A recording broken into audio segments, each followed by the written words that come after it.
Good morning everyone, welcome to civil services study. देखिए अभी तक 24 टेस्ट जो है अपने यूपी पीसीएस जो 24 की सीरीज स्टार्ट की थी उसमें हो गए हैं और उन 24 टेस्ट में हमने निम्नलिखित टॉपिक को कवर किया है और उसमें हिस्ट्री चल रही है। एंशिएंट हिस्ट्री से शुरू किया था और जो टॉपिक हमने कवर किए हैं वो है वैदिक साहित्य एवं संस्कृति और 16 महाजनपद, सिंधु घाटी सभ्यता, इतिहास के प्रमुख स्रोत, पुरातात्विक, साहित्यिक तथा विदेशी विवरण, धार्मिक क्रांति, बौद्ध एवं जैन धर्म, प्रागैतिहासिक काल, भारत के प्रमुख सांस्कृतिक संस्थान, भारतीय साहित्य तथा प्राचीन विज्ञान और प्रौद्योगिकी, प्रमुख भारतीय भाषाएं, भारत में धर्म, युद्ध कला और परंपरागत खेल, नाटक, रंगमंच और सिनेमा, हस्तशिल्प तथा भारतीय संगीत और भारतीय चित्रकला तथा मूर्तिकला। अब है टेस्ट नंबर 25।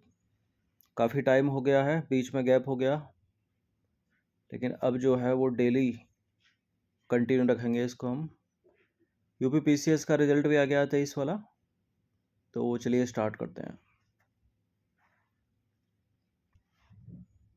तो ये नेक्स्ट उसी के आगे से कंटिन्यू है और आज का टॉपिक है भारतीय स्थापत्य कला और मूर्ति कला।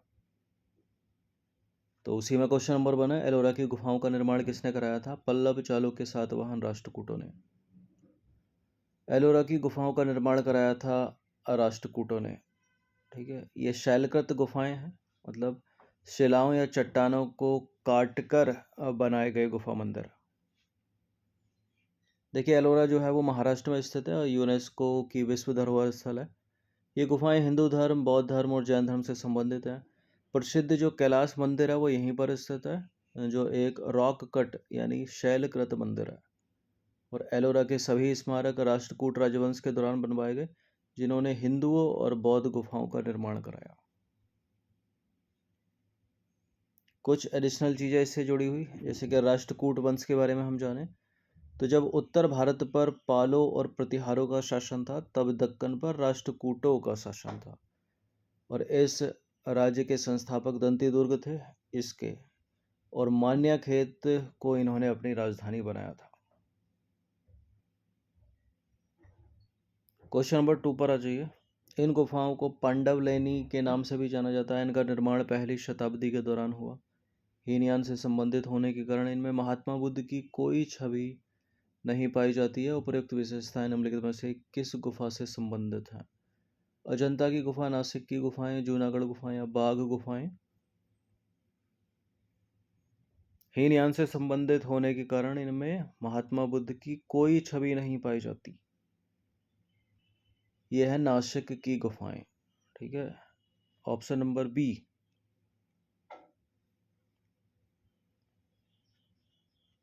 देखिए नासिक गुफाएं जो है 23 बौद्ध गुफाओं का समूह है। इन्हें पांडवलेनी भी कहा जाता है और ये पहली शताब्दी के दौरान निर्मित की गई। हीनयान से संबंधित होने के कारण इनमें भगवान बुद्ध की जो है या महात्मा बुद्ध की कोई छवि नहीं पाई जाती। इसके स्थान पर उनकी उपस्थिति को सिंहासन एवं पदचिन्हों आदि रूपांकन व प्रतीकों के प्रयोग द्वारा इंगित किया जाता है। ये नंबर है, इस पर कॉल या व्हाट्सएप करके आप फुल टेस्ट सीरीज प्राप्त कर सकते हैं यूपी पीसीएस की। क्वेश्चन नंबर 3 पर आ जाइए। पंचायतन शैली किससे संबंधित है? एक मंदिर वास्तुकला, संगीत का एक रूप, चित्रकला का एक रूप, दक्षिण भारत का एक नृत्य रूप। देखिए पंचायतन एक मंदिर रचना निर्माण की शैली है जिसमें एक जो मुख्य मंदिर होता है वो बीच में होता है और बाकी के 4 मंदिर उसके चारों तरफ होते हैं। तो ये एक मंदिर वास्तुकला शैली है, ये है इसका आंसर। पंचायतन मंदिर निर्माण की एक शैली है जिसमें 4 अन्य मंदिरों से घिरा एक केंद्रीय मंदिर होता है।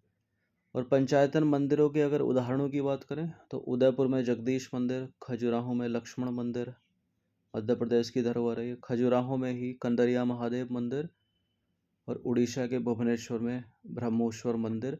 ये सभी पंचायतन शैली में बने मंदिर हैं, यानी जो मुख्य मंदिर होगा वो केंद्र में होगा और जो मंदिर होंगे उसको चारों ओर से घेरे होंगे।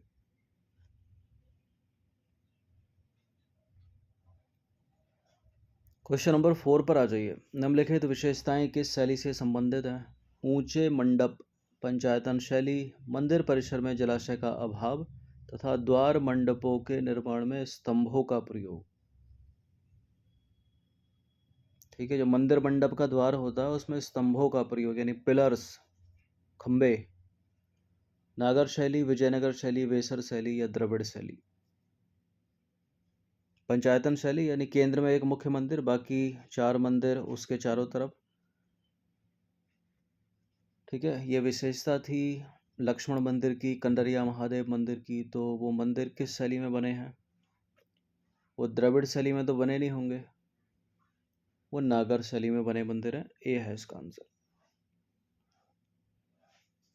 देखिए, 5वीं शताब्दी के दौरान उत्तरी भारत में मंदिर वास्तुकला की शैली विकसित हुई, जिसकी विशेषताएं निम्नलिखित हैं।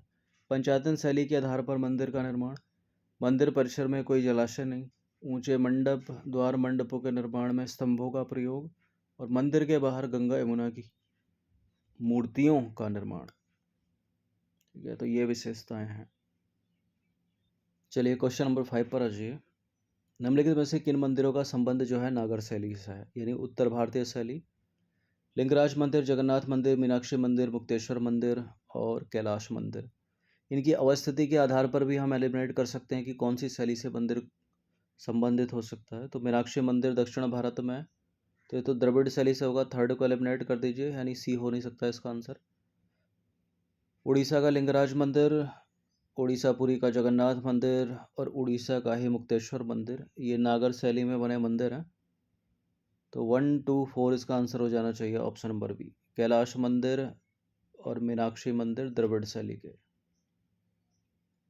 देखिए, नागर शैली के मंदिरों में उड़ीसा का लिंगराज मंदिर, उड़ीसा का मुक्तेश्वर मंदिर, उड़ीसापुरी का जगन्नाथ मंदिर, उड़ीसा का ही कोणार्क सूर्य मंदिर, मध्य प्रदेश की धरोहर खजुराहो के मंदिर, माउंट आबू का दिलवाड़ा का जैन मंदिर और गुजरात के सोमनाथ मंदिर, ये नागर शैली में बने मंदिर हैं।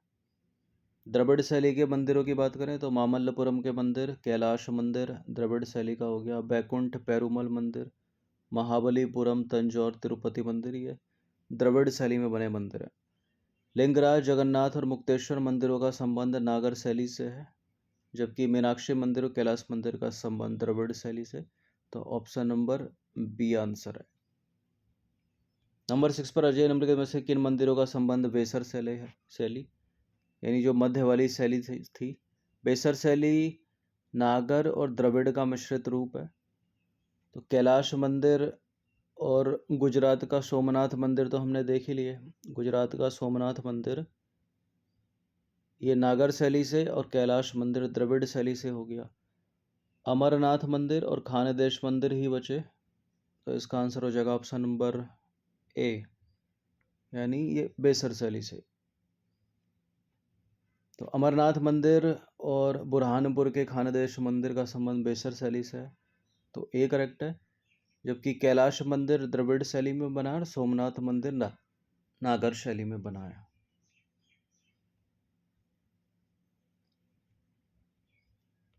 क्वेश्चन नंबर 7 पर आ जाइए। निम्नलिखित में से कौन सा द्रविड़ शैली में बना एकमात्र भारतीय मंदिर है? यह प्रश्न इंपॉर्टेंट है, कई बार एग्जाम में पूछा जा चुका है।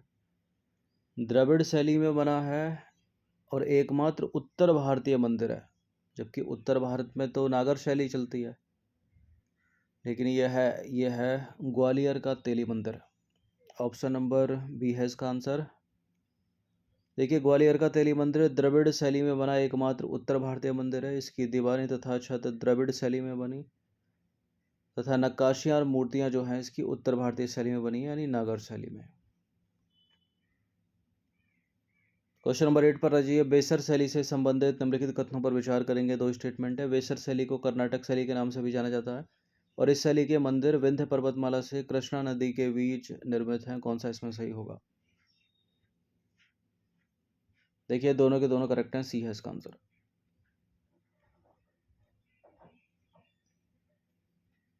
तो बेसर शैली को कर्नाटक या चालुक्य शैली के नाम से भी जाना जाता है, क्योंकि यह चालुक्यों के काल में विकसित हुई और बेसर शैली भारतीय हिंदू स्थापत्य कला की 3 में से एक शैली है।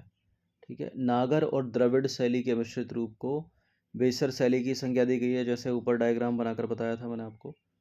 यह विन्यास में द्रविड़ शैली तथा रूप में नागर शैली जैसी है।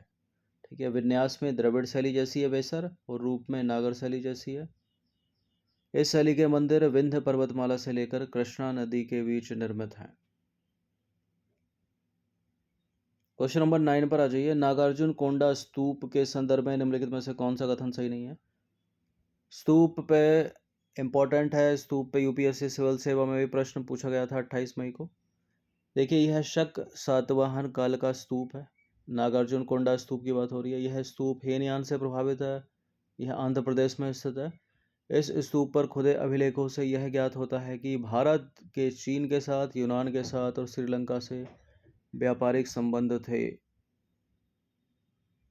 कोई एक इसमें इनकरेक्ट है। नागार्जुन कोंडा स्तूप के बारे में पहला वाला तो सही है। यह शक सातवाहन काल का स्तूप है, आंध्र प्रदेश में स्थित है। इस स्तूप पर खुदे अभिलेखों से यह ज्ञात होता है कि भारत के चीन के साथ, यूनान के और श्रीलंका से व्यापारिक संबंध थे। इनकरेक्ट स्टेटमेंट है बी वाला। इस स्तूप, ये जो स्तूप है वो महायान से प्रभावित है, न कि हीनयान से।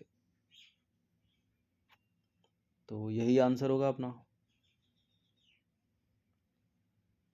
देखिए, नागार्जुन कोंडा आंध्र प्रदेश में स्थित ऐतिहासिक नगर है। यहाँ स्तूप का निर्माण शक सातवाहन काल में हुआ और यह बौद्ध महायान के प्रसिद्ध आचार्य है। ठीक है, महायान के प्रसिद्ध आचार्य नागार्जुन के नाम पर प्रसिद्ध है। इसका संबंध महायान से है, ना कि हीनयान से। तो बी वाला इनकरेक्ट है, बाकी सारे के सारे करेक्ट हैं। क्वेश्चन नंबर 10 पर आ जाइए। स्तूप के संदर्भ में निम्नलिखित कथनों पर विचार करेंगे। मौर्योत्तर काल में स्तूप विशाल और अधिक अलंकृत होते गए। मौर्योत्तर काल यानी मौर्य काल के जो बाद का काल आया, उसमें स्तूप विशाल और अधिक अलंकृत होते गए। शुंग राजवंश ने स्तूप में अलंकृत प्रवेश द्वारों के रूप में तोरण का निर्माण आरंभ किया। शुंग राजवंश ने, ठीक है, स्तूप में जो अलंकृत प्रवेश द्वार होते हैं उनमें तोरण का निर्माण। तोरण एक तरह से होता है कि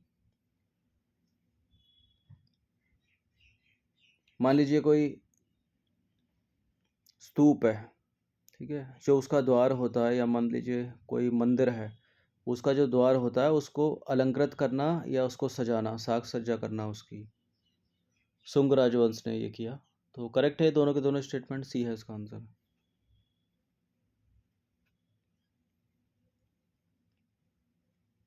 देखिए, मौर्योत्तर काल में जो स्तूप हैं विशाल और अधिक अलंकृत होते गए। लकड़ी तथा ईंटों के स्थान पर पत्थर का उपयोग बढ़ा। शुंग राजवंश ने स्तूप में अलंकृत प्रवेश द्वारों के रूप में तोरण का निर्माण आरंभ किया और तोरणों को जटिल आकृति और पैटर्नों के साथ उत्कीर्ण किया जाता था, और यही हेलेनिस्टिक प्रभाव के साक्ष्य हैं। कुछ एडिशनल हम इसमें देखें, जैसे कि तोरण की बात करें तो तोरण किसी बड़े भवन, दुर्ग या नगर का वह बाहरी एवं बड़ा द्वार होता है जिसका ऊपरी भाग मंडपाकार हो, प्रायः पताकाओं और मालाओं आदि से जो है इसे सजाया गया हो। तोरण हिंदू, बौद्ध और जैन वास्तुकला का प्रमुख अंग है, जो दक्षिण एशिया, दक्षिण पूर्व एशिया और पूर्वी एशिया के पुराने संरचनाओं में पाया जाता है। जैसे कि ये देखिए, यह सांची के स्तूप में उत्तरी द्वार स्थित तोरण, और ये भी तोरण है। ठीक है, एक तरह से वर्तमान तोरण, इसको घरों में भी देख सकते हैं आप, मुख्य द्वार पर लगाया जाता है, और एक ये तोरण है। तो ये 10 प्रश्न थे, इनकी प्रैक्टिस आप 1 से 2 बार कर लीजिएगा। भारतीय स्थापत्य कला और मूर्ति कला का टॉपिक है। ठीक है, हिस्ट्री हम कवर कर रहे हैं। धन्यवाद। इसी के आगे से कंटिन्यू करेंगे नेक्स्ट टेस्ट में।